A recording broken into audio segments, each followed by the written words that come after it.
Hello? Who is this? Hi, my name's George Stobart. You don't know me. Correct, Mr. Stobart, I don't. What can I do for you? Well, I'm trying to trace one of your customers. Could I maybe come over and talk to you? No, no, that's not possible. Oh, okay, forget it. Listen, all I want is a name. What are you talking about? Who are you working for? I guess you might say I'm acting in the interests of truth and justice. Thank God. I thought you were the police. There are innocent lives at stake, Mr. Todrick. Lives that you could save. You're collecting for charity, yes? No, I'm not. All I want from you is information. Go on, I'm listening.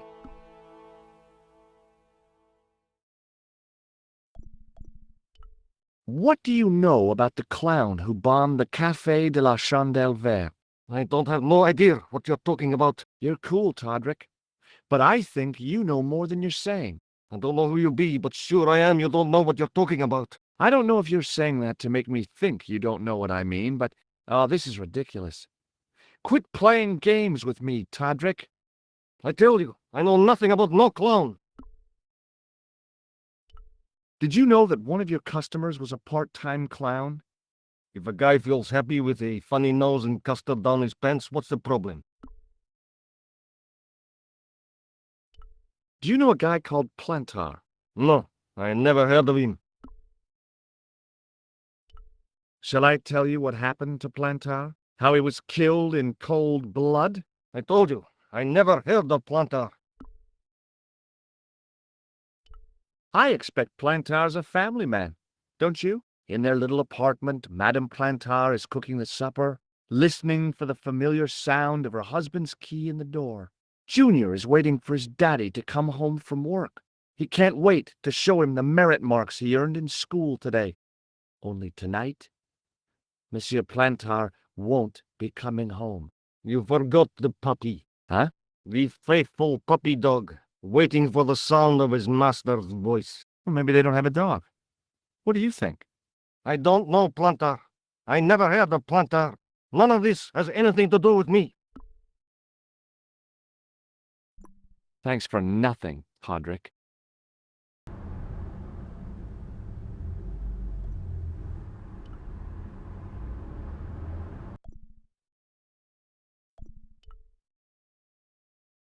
Bonjour, Kula.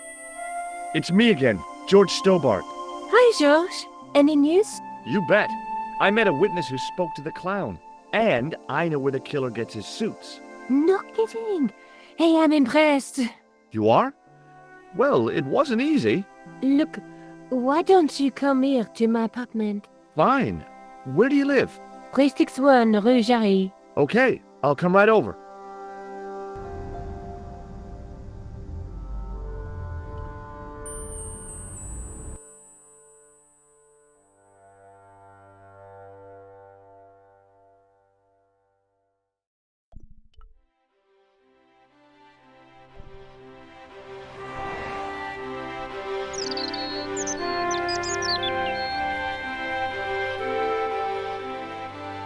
Oh, hi. Bonjour, monsieur. Would you like me to foretell your future? No thanks. I'm very good, and it only takes a minute. Thanks all the same, but I'm not superstitious. Besides, if it only takes a minute, that's not much of a future to look forward to. I've changed my mind. Will you tell my fortune? You're going on a long journey. My, oh my. What a surprise. Can you tell me anything I don't already know? 10 francs, please, my dear. 10 francs? That's a ripoff. Please yourself. How does this fortune-telling routine work? If I knew that, I wouldn't be selling flowers for a living. Haven't you ever wondered why you were blessed with the gift? Well, it's a bit like satellite television, I suppose. Some of us are born with a built-in receiver dish. I just happen to be one of the lucky ones. Can you really foretell the future? Only time will tell, monsieur. The strange thing is, I can't seem to see myself in the future. Other people, I have no problem. But when I try to see what might happen to me, nothing. That must be scary. Maybe. I figure it's a kind of natural safety mechanism. Either that, or I don't have a future. Do you know a young woman called Nicole Collard? Yes, I do. She lives upstairs from me, in the apartment block across the street. The door isn't locked, but you'll need to give it a gentle nudge. It sticks, you see, because of the damp. The landlord said he'd fixed it before winter sets in. He's been saying that for 3 years. How long has Mademoiselle Collard lived here? A few months. She's in for a shock when the cold weather comes. Drafty windows, insufficient heating, it's a struggle to keep warm. The only reason I stay is because the rent is cheap. Your young lady, she deserves better. I thought Mademoiselle Collard was a successful photographer. Not as successful as she makes out for all her fine clothes. Oh, I've heard her crying herself to sleep at night. That's awful. Now don't you let on that I've told you. She's proud, that one. Too proud, if you ask me. Are the flowers for sale? Oui, monsieur. Okay. I'll take a bunch of those white ones. I wouldn't do that if I was you. No? They are lilies, monsieur. Some people associate them with death. Yikes. Well, thanks for telling me. What other flowers do you have? Dahlias? What do they signify? Insecurity. I don't want to give her the wrong idea about me. What about the tall yellow ones? Those are iris, the flame of passion. And the little yellow ones? Sensuality. Well, they're no use to me. I want to make an impression, not jump down her throat. See you later. That's right, monsieur. You will.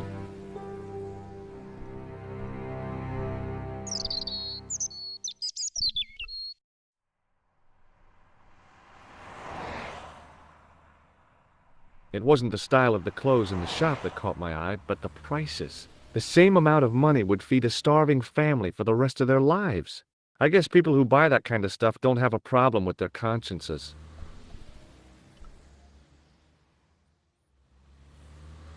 Remembering the flower seller's advice, I pushed the door gently just above the lock.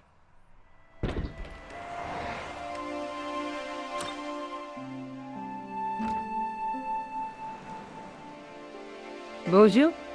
I'm glad you could make it, monsieur. Please, call me George. Fine. I'm Nicole. Take a seat, George.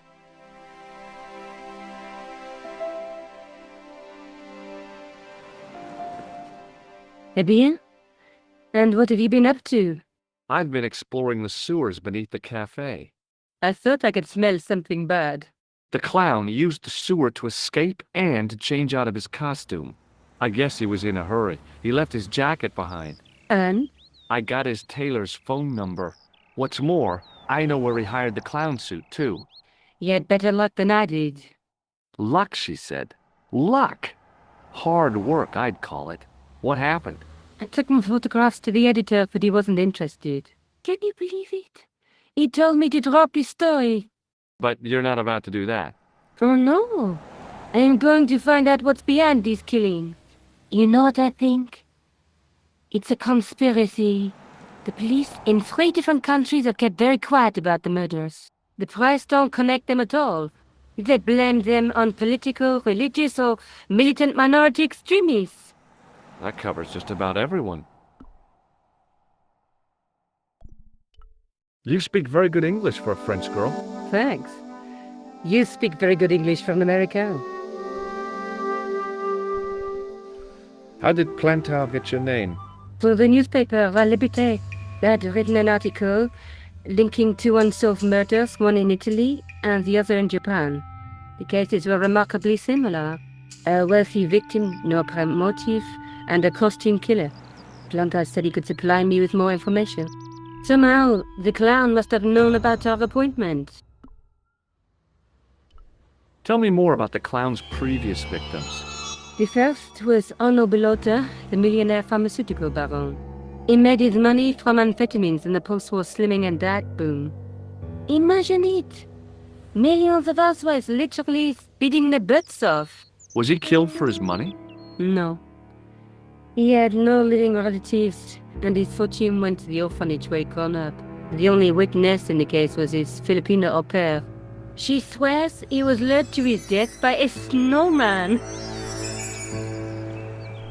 What about the clown's second victim? Yamada, the controversial Japanese green politician. He inherited his fortune from his father's electrochemical consortium. He was committed to dismantling Japan's automobile industry. I can't see him gaining much support with a loony policy like that. Yamada was a man of vision. He was years ahead of his time. If you say so. How did he die? At the hands, or should I say, flippers, of a giant emperor penguin. A snowman, a penguin, and now a clown. You know, I hate to admit it, but this is scary.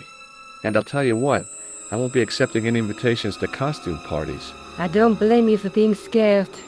I am too. But this story could be my only chance of a big break. Or a premature death. May I use your telephone? Sure, go ahead. Thanks.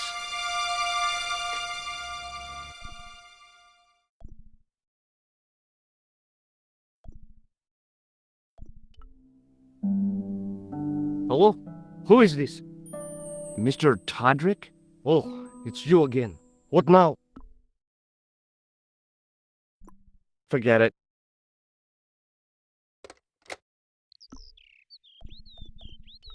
I found a piece of material near the cafe.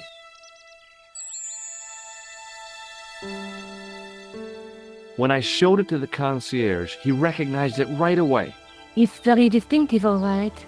Just wait until you see this. I developed the film I shot at the cafe. Here, George, it's an enlargement I made. Look what that guy's wearing. Checkered pants. The same material as I found in the sewer. That's right. This guy shouldn't be difficult to find. Oh no? Take a close look at his left cheek. A scar. In the shape of a horseshoe. Oh, a crescent moon.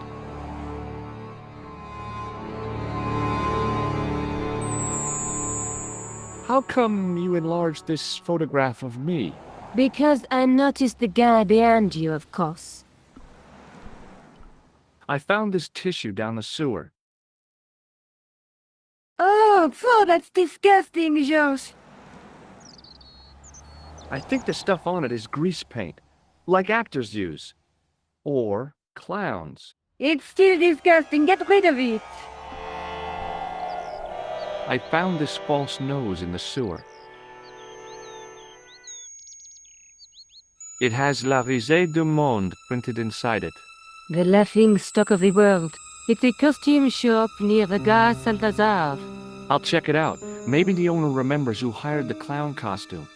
Why don't you put it on, George? No way am I wearing this. I'd look really stupid. Besides, he might have had a cold.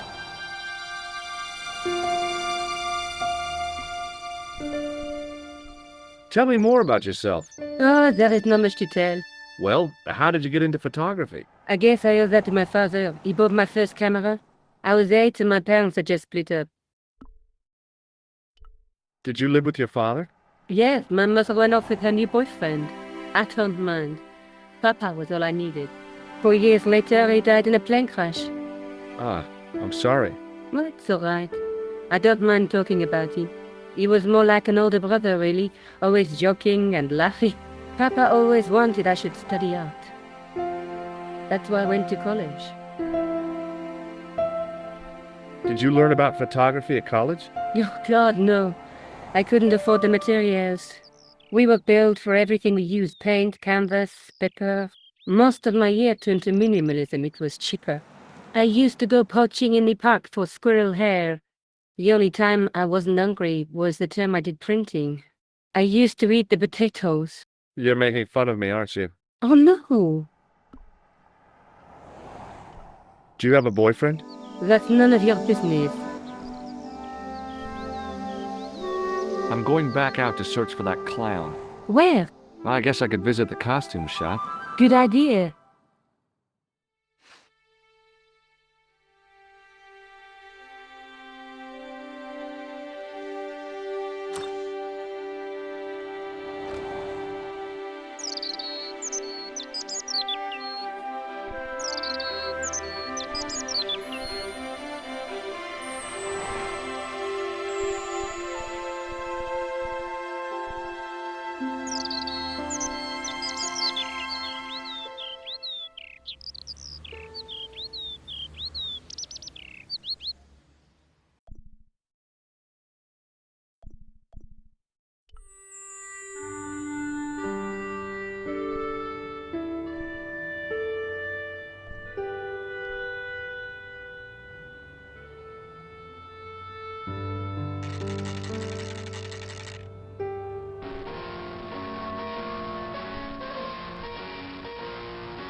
As my fingers closed on the plastic novelty, I realized my mistake. It was a novelty, all right, but it wasn't plastic.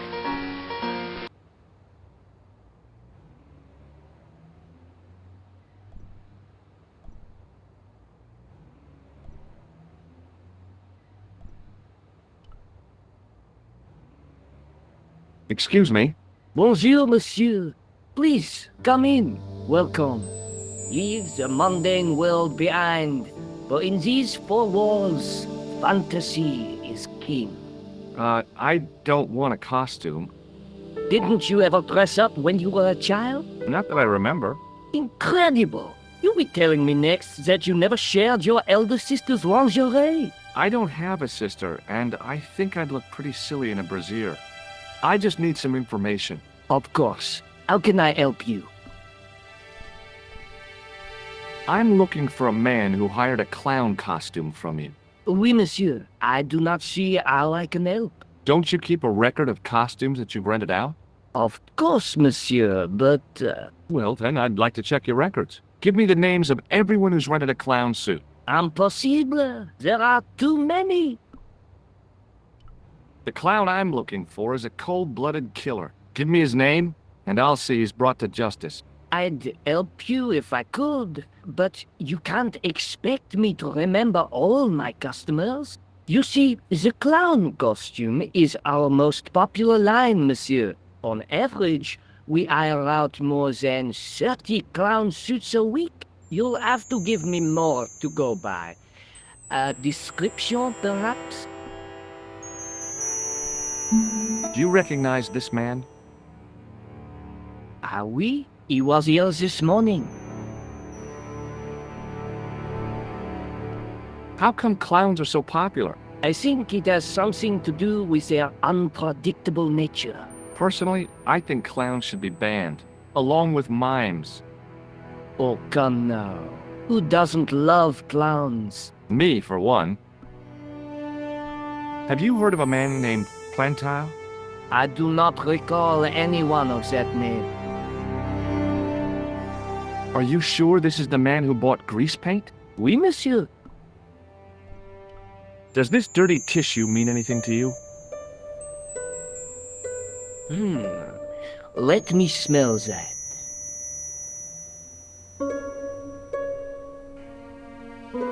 Bestheimer's number 7 white pancake. Theatrical grease paint, right? Oui, monsieur. La crème de la crème of Thespian accoutrement. Have you sold any of it recently? Yes, 2 cans. Do you want this red nose back? Not after it's been worn, thank you.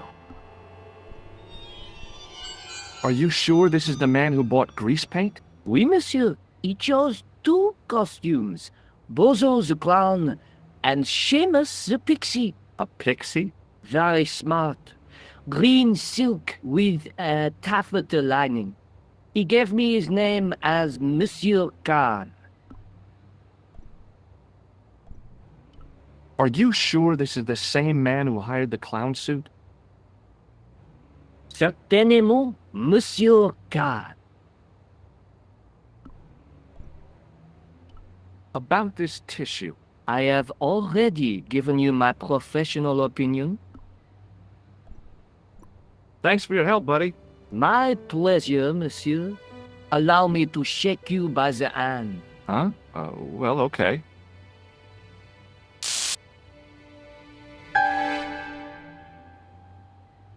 What are you trying to do, kill me? You did not find it amusing? I never saw the funny side of electroshock therapy.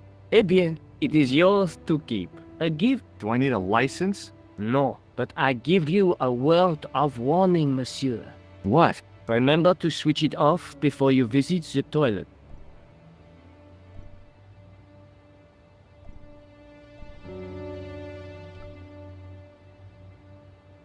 No way was I gonna touch that thing again.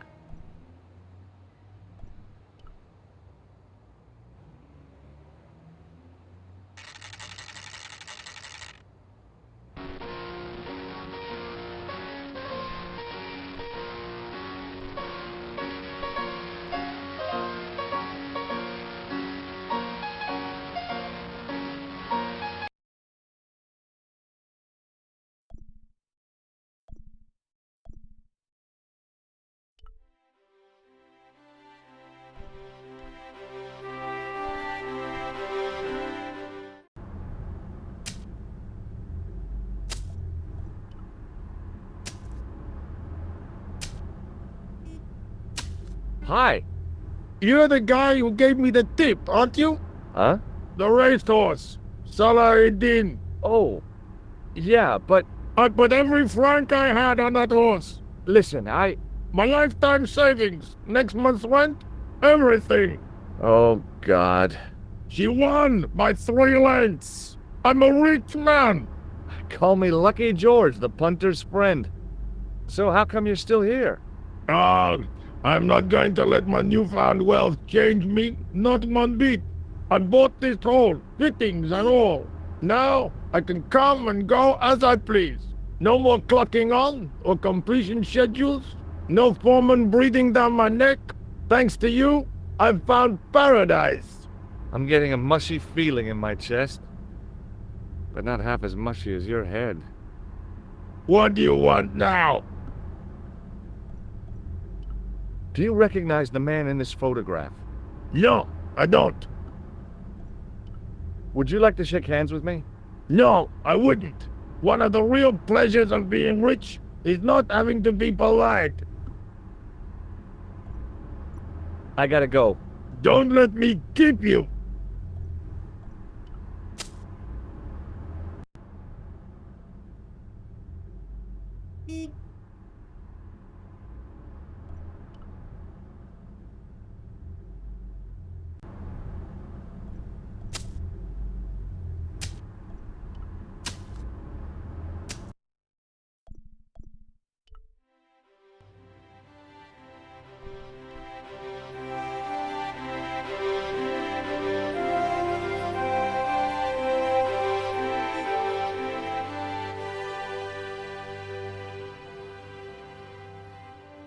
Excuse me? Ah, Monsieur Stobart, n'est-ce pas? That's correct. You remember me. The retention of such data is part of my duty as a gendarme. That is how crime is fought, through attention to detail, not intuition. Yeah, sure.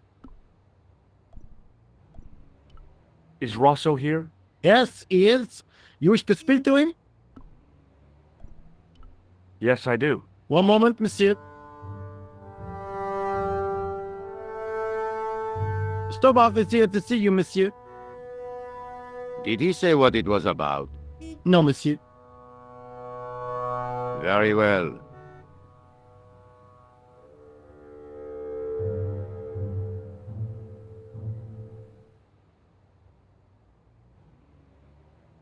Hi, Inspector. Remember me? But of course, Mr. Stobart. My mind is a well-ordered faculty. A mental classification system that's the envy of the Bibliothèque Nationale. No tricks, mark you, monsieur. Just exercise. Just as our muscles waste through inactivity, so our minds decay. But there is no need. If only people would learn to exercise their wits daily. If he was trying to impress me, it worked. He was pompous and patronizing, but he had style. Eh bien, if you called about the bombing, you're too late. Investigations have been closed. But I've been taken off the case. what about the murderer, the dead guy? It is out of my hands. What was that psycho-detective business you did in the cafe? It is my theory that the passions evoked in violent crimes create ripples in the ether, invisible to all but the possessor of a highly developed and receptive mind. I'm impressed. Can you bend spoons, too? I didn't think a man of your obvious intelligence would stoop to mockery. I'm not mocking. I've had personal experience of the power of the mind. I used to get ignored at parties, until I read a book that changed my life. Really? What was it called? Hypnotism for Fun and Profit. He looked at me as if I'd farted at a funeral.